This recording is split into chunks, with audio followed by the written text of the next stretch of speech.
morning, children. How are you guys doing today? Are you ready for ring time? Great, let's get started. Who can tell me what day of the week today is?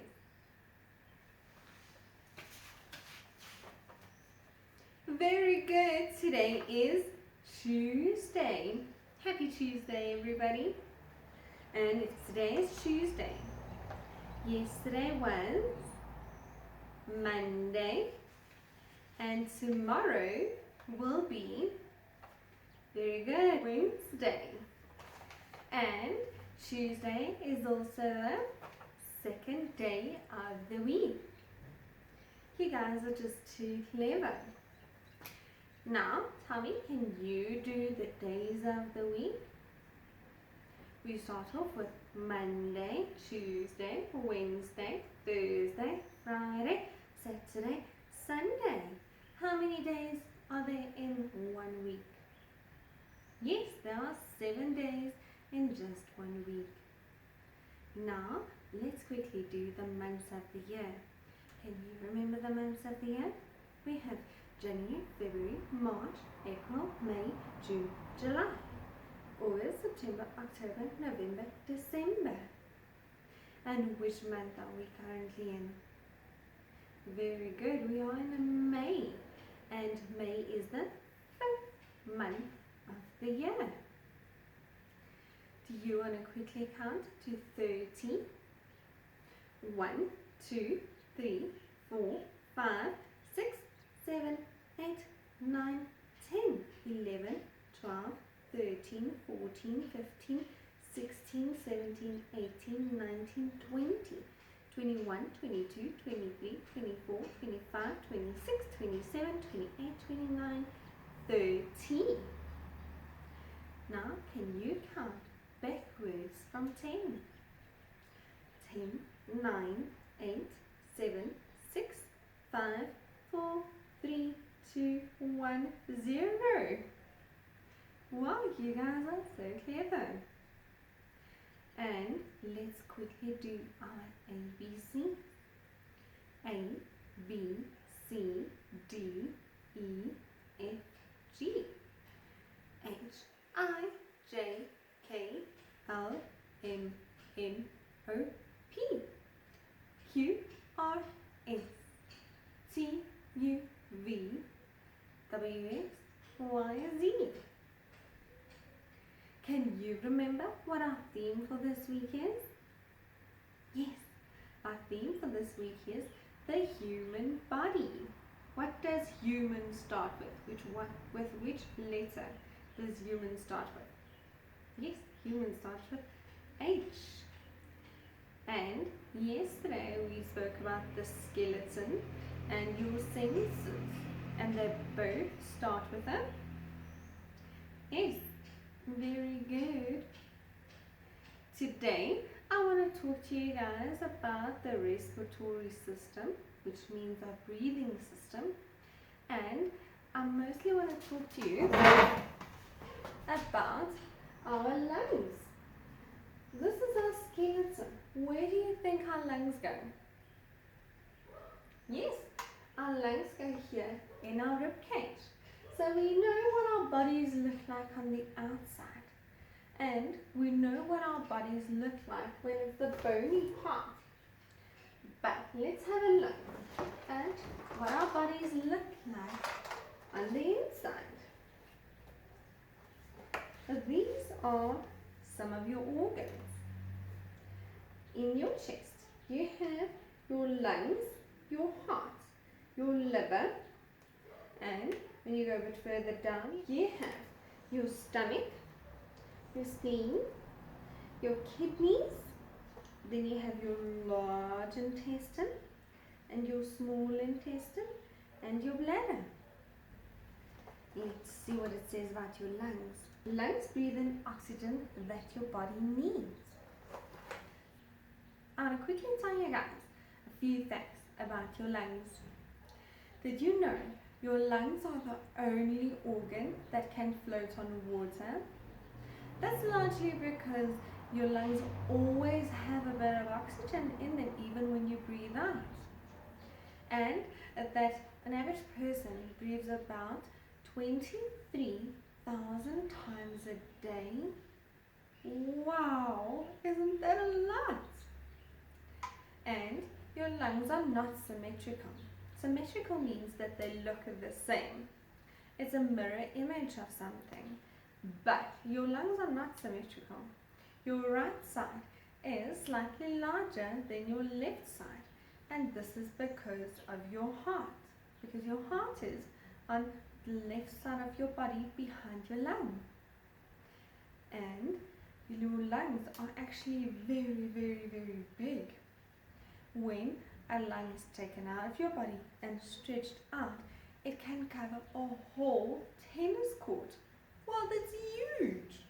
And yet it fits inside your body. That's absolutely amazing. And your lungs are controlled by your brain. Your brain is what tells your lungs to breathe in every time. And we know taking a breath is super important because we can't live without oxygen, and our lungs are how we get oxygen. But you only need one lung to survive. You could very easily live with just one lung, but luckily we have two just in case. Let's see what my big I Wonder Why book has to say about lungs. My big I Wonder Why book. Why do I breathe?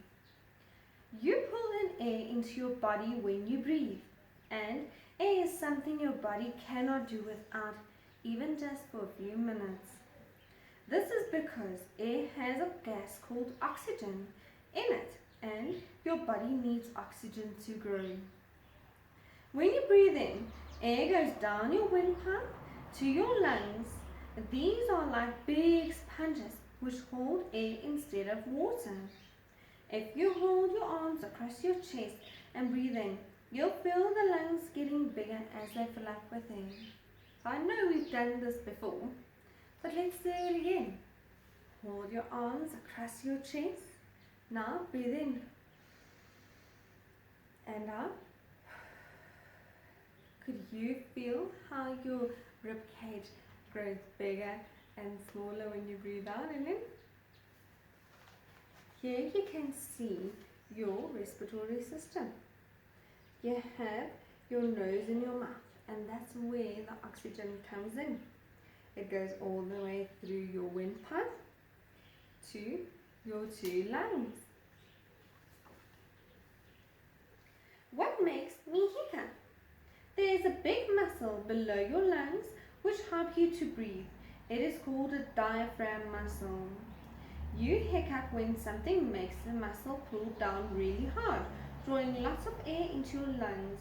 To stop too much air rushing in, a flap at the top of your windpipe clamps down. This closes off the airflow so quickly that your whole body jerks. What makes me sneeze? If dust or germs get into your nose, your body makes you sneeze to get rid of them. Your lungs shoot out air, clearing the nose. When you sneeze, air rushes down your nose over 160 kilometers per hour. Wow, that is really fast. Next, I'm going to quickly show you guys a video about your body parts, and then we're going to have a look at what teacher Sally has to teach us today.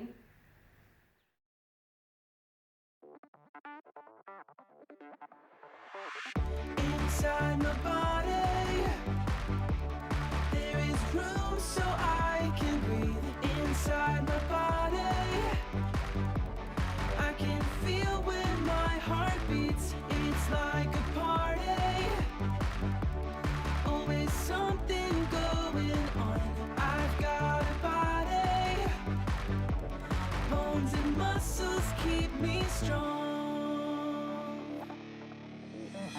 I've got a skeleton from my head down to my feet. 206, that's lots of bones. They all fit nice and neat. I've got some muscles too. They make me very strong. I pick up things and jump real high. They help me run along. Inside my body, there is room so I can breathe. Inside my body, I can feel when my heart beats. It's like a party, always something going on. I've got a body, bones and muscles keep me strong. I've got a clever brain and it helps me always think. It tells my body what to do, and I can do many things. The heart, spleen, intestines too, the stomach and my lungs. These are my organs and they'll help me live very long. Inside my body, there is room so I can breathe. Inside my body, I can feel when my heart beats. It's like a party, always something going on. I've got a body, bones and muscles keep me strong. Good morning, guys. Teacher Sal here again. I hope you are all well and that you enjoyed your first lesson yesterday about our body and how it works. I think it's a nice theme to learn about, isn't it? Very, very interesting. So do we know what day of the week it is today? Today is the second day of the week, which means it's Tuesday. And how many days do we have in our week? We have 7 days. Let's clap it out. Monday, Tuesday, Wednesday, Thursday, Friday, Saturday, Sunday. And the weather is still quite warm outside. We still have lots of sun and a nice clear blue sky. It still gets very cold in the morning though, doesn't it? And quite cold in the early evenings. So we need to start wearing warmer clothes. Does anybody remember what we've been learning about? I'll give you a hint. There's Mr. Skeleton having a look at all of you. He's joining us for our lesson. We're learning about our body and how it works. Yesterday I taught you about our senses, and we know we have 5 senses. Remember, we have our sense of smell, our sense of taste, our sense of touch, our sense of hearing, and our sense of sight. Today I'm going to teach you about your sense of sight. That is your eyes, and you use your eyes to see things, don't you? So let's talk about our eyes. Lots of interesting facts. Your eyes are very well protected. If sweat drips down on your forehead, or if the wind blows up dust, or if a book falls from the shelf onto your head, your eyes are kept safe. Our eyes are also very sensitive, so it's important that they're well protected. If you get bumped on your head, the bones of your skull keep your eyes safe. Then your eyelids and your eyelashes protect your eyes. Here are your eyelids and your eyelashes. They protect your eyes from harmful substances and dust and pollution. Any tears, when you cry, it actually keeps your eyes moist and clean. Do you know that in a lifetime you can create 65 liters of tears? That's a lot of tears, isn't it? Tears aren't just about crying, but they also do a lot of protection for your eyes. So here's a picture of your eye. Okay, and it talks about eyebrows. So eyebrows are the hair on top of your eyes, and remember I said they protect the sweat from falling into your eyes. Your eyelashes are hairs growing from the tip of your eyelids, and they protect your eyes from dirt and dust. Each eye has about 200 eyelashes. Then we have the eyelid, which is here. And the eyelid, these protective covers seal your eyes with the skin, When something is too close to the eye, they also clean the eyes every time you blink. Then there's something called the sclera. This is the white of your eye. So you know you've got your pupil, you've got your eye. My eyes are blue-green. The white around it is called the sclera, and it forms the outer layer of the eyeball. Then you've got the iris, which is the colored part of the eye, and it contains muscles, many muscles, and it controls your pupil. This is the little black spot. Sometimes your pupil's small and sometimes it's big. Here's the pupil. It's the hole in the middle there, and it changes size according to the light that you see. And then we've also got a tear duct. This small tube collects tears left over from your eyes, and it leads to the nose. And remember I said tears are very important. It's also a way of cleaning your eyes.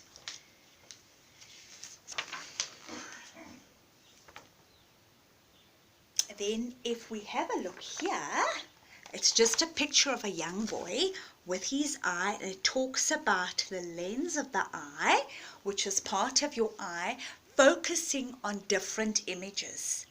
The lens has small muscles that help you focus on objects. So you focus close up or far away on different things.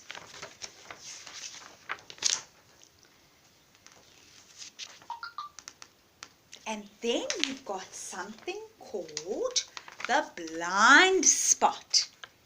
So, the blind spot is where the retina and the nerve joined, and eyes have a blind spot. You can find this by putting a magazine page about 20 centimeters away and cover your left eye with your right eye, look at the white circle. So if we cover our left eye and we look at the right circle, roll your eyes around and you see that the spot starts to disappear. And that is when you enter your blind spot. Okay, something to try.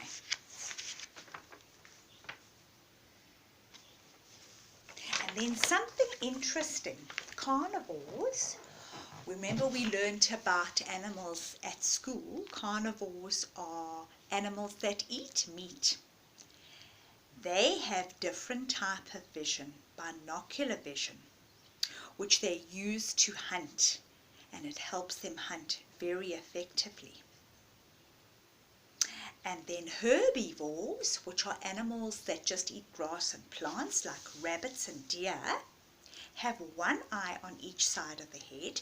This means that they have very wide vision and they can see how far away something is, including a predator that maybe wants to eat them. Okay. Then what's also very important, I spoke about protecting your eyes. Now, some people, like Teacher Sal, need to wear glasses. That's when your vision of your eyes are not very clear. Okay, so glasses and goggles. So in a laboratory, you wear specific goggles. That's when you are testing medicines and making up chemicals and concoctions, you use special goggles. And when you do experiments, you use these so that you don't get any toxic gases which are dangerous for your eyes. Then you have swimming pool goggles. I don't know if you can see that. You use those to protect your eyes in the swimming pool. I don't know if some of you wear goggles when you swim. That helps protect your eyes from the chlorine and all the chemicals in the pool. And then you've got snow goggles. That's if you go in the snow and you go skiing. If you go skiing, you wear special snow goggles, and that protects the glare of the sun coming onto you. Then you have something called prescription goggles, which are these glasses. Some of you may wear glasses. Teacher Sal does. I'm going to show you. I'm meant to wear glasses. There we go. Teacher Sal. I'm meant to wear glasses for watching TV so that I can see the TV properly, and I'm supposed to wear glasses for when I drive. Perhaps some of your mom and dads wear glasses too. I also have to wear, I've got prescription sunglasses, and these I wear also when I'm driving or if I'm on the playground at school watching you guys. There we go. And these sunglasses help keep the sun, the glare of the sun, away from my eyes. But they are prescription, which means they're specifically made for my eyes to help me see.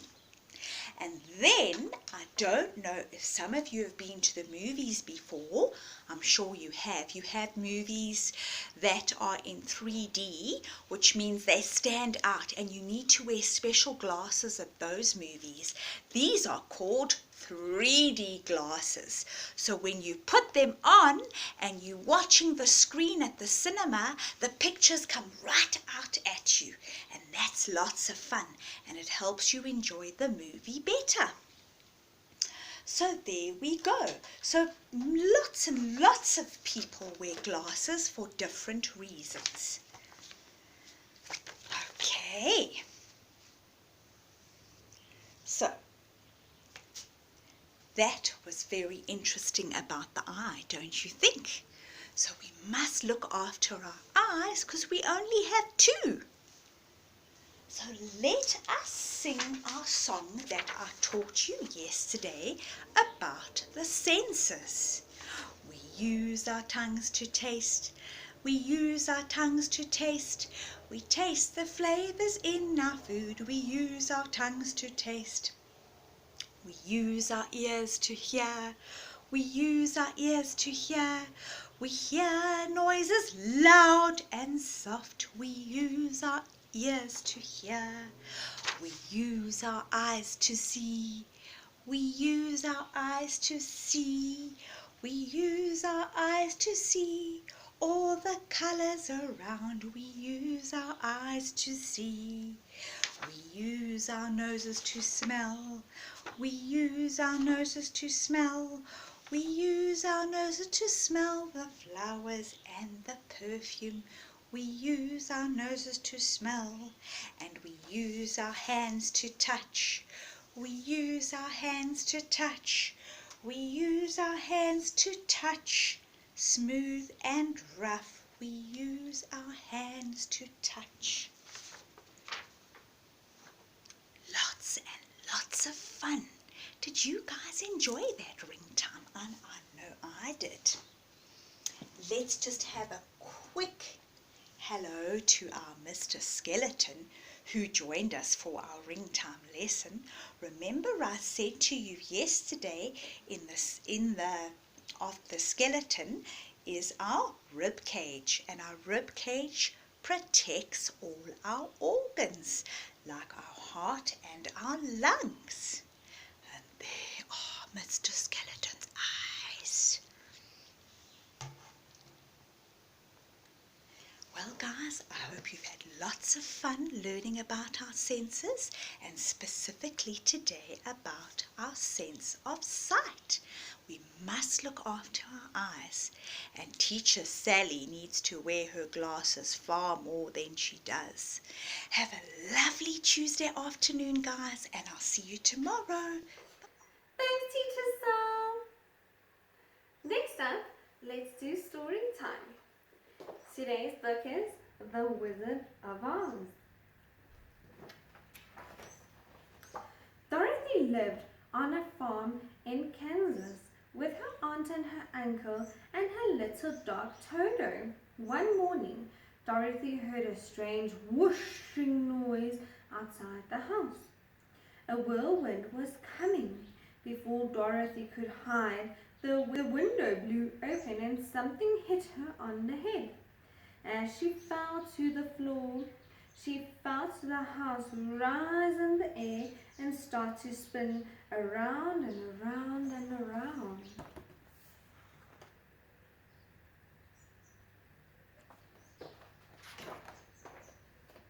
When Dorothy woke up, the wind had stopped and the house was still. Curiously, she opened the door. "Goodness!" she exclaimed. "This doesn't look like Kansas." Then Dorothy spotted a crowd of people. "Thank you for saving us from the wicked witch of the East," cried the crowd happily. And there, sticking out from under the house, were 2 feet wearing red shoes. Dorothy had landed on the witch.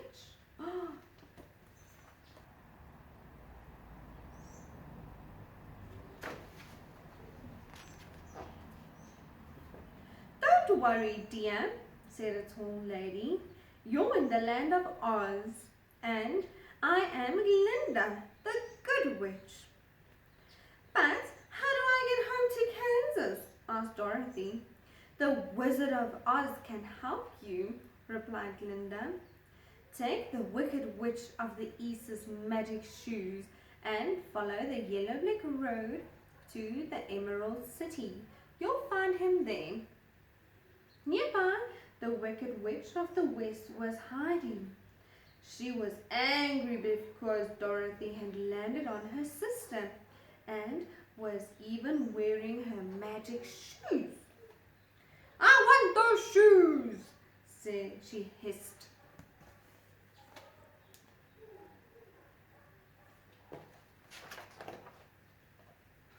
Dorothy and Toto set off along the yellow brick road.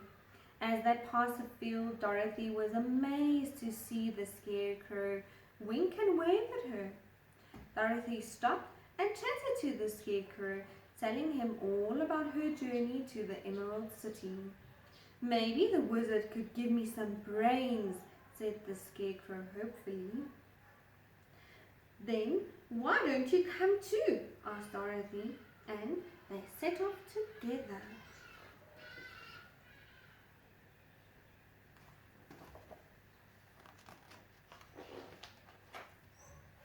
Soon, Dorothy and Toto and the Scarecrow met a man made of tin who squeaked with every step. "I'll help you oil those creaky joints," Dorothy said, kindly telling him about her journey as she did so. "Perhaps the wizard could give me a heart," said the Tin Man hopefully. Later that day, a lion bounced out of the woods and Toto barked at him bravely. "Boo-hoo!"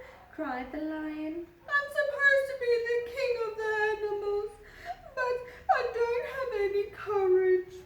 "Come with us to see the wizard," suggested Dorothy. So he did. So off went Dorothy to find her way back to Kansas, the Scarecrow to find a brain, the Tin Man to find a heart, and the lion to find his courage.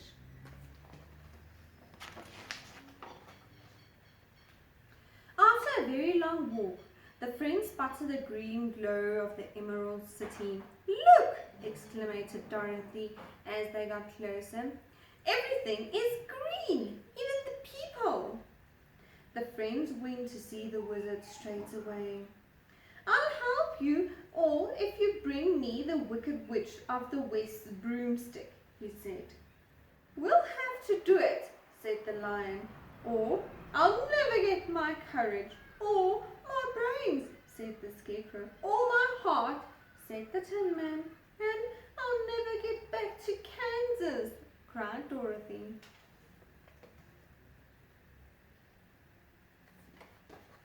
I wonder why he wants the Wicked Witch of the West broom. So the friends set off towards the Wicked Witch's castle in the west. They crossed mountains full of lurking wolves and tiptoed through the forest full of scary bees and glowing eyes.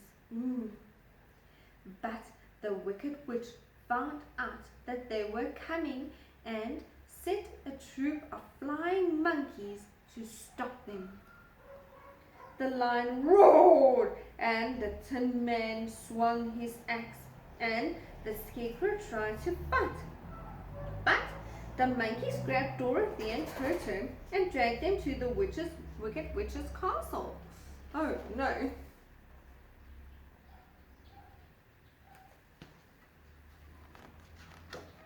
Flying monkeys, can you believe that?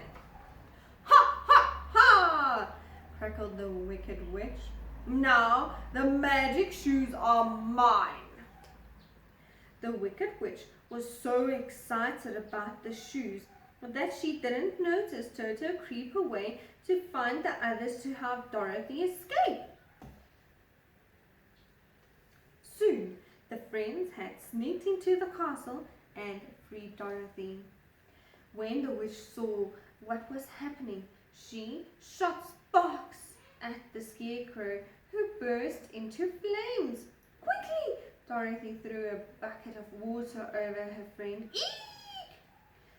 She squealed in surprise as some water splashed the Wicked Witch and she turned into a giant puddle. Oh no!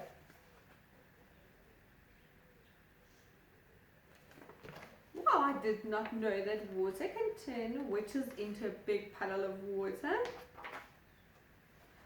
Dorothy grabbed the Wicked Witch's broom and she and her friends headed back to the Emerald City. Now the wizard will have to help us, she said, but they were in for a surprise. I'm afraid I can't help you, said the wizard. I'm just a normal man.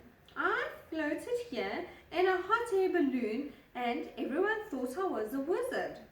Oh, so he tricked them into getting the broom for him. How horrible is that? Dorothy started to cry and so did the Scarecrow, the Tin Man and the Lion.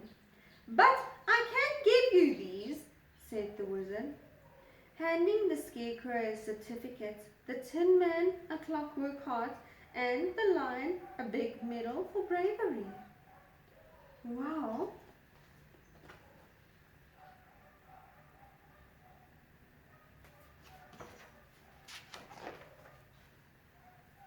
What about me? Said Dorothy sadly. Don't worry, said the wizard. I'll take you home in my hot air balloon. But just as they were about to take off, Toto jumped out of the basket and ran off. Wait! Yelled Dorothy, leaping out after him. I'm sorry, said the wizard as the balloon floated away. I can't stop it. Oh no! What's poor Dorothy gonna do now? That silly dog.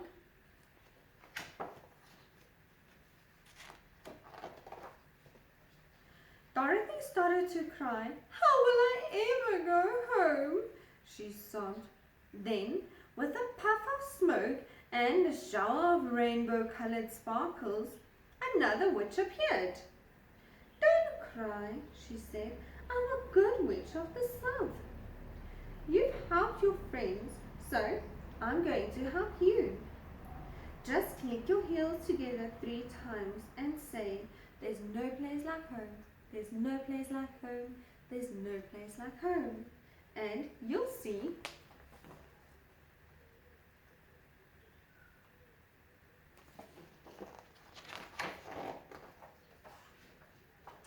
So Dorothy said goodbye to her friends.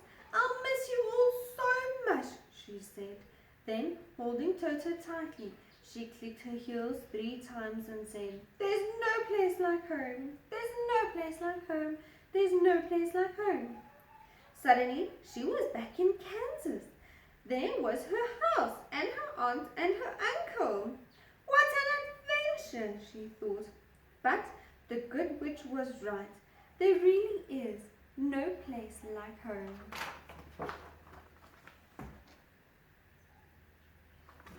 And that's the end of The Wizard of Oz. I hope you guys enjoyed today's ring time. I'll see you tomorrow. Bye!